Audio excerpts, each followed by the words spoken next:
tabela que eu gosto de comentar é que nós podemos também realizar várias operações de conversão. Tu pode converter um texto em tabela ou converter uma tabela em texto. Para orientar quanto a isso, vamos imaginar a seguinte situação. Eu tenho aqui, ó, vamos digitar mais acima desse meu documento, acompanha aí passo a passo. Eu tenho aqui a palavra aulas, vou pressionar a tecla Tab de tabulação e digitar curso. Abaixo eu vou colocar mouse não, vamos colocar aqui uma palavra mais simples, vamos botar bola.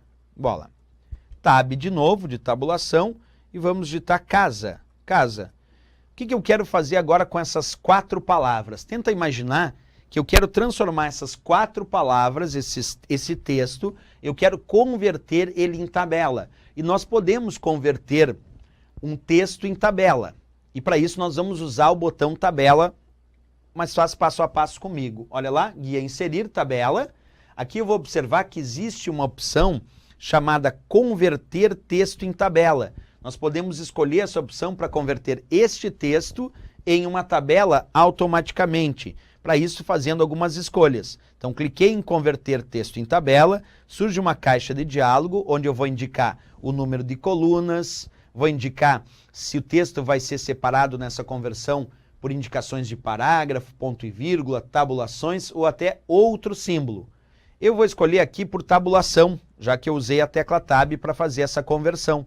E agora eu vou confirmar com OK. Cliquei.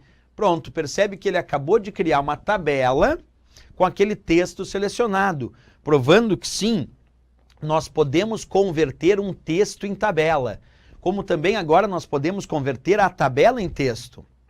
Isso também é possível. Vamos fazer essa operação então, converter agora a tabela em texto. Eu vou selecionar essa tabela agora, abrem-se as ferramentas de tabela, e lá, como tu já sabe, tem Design e Layout.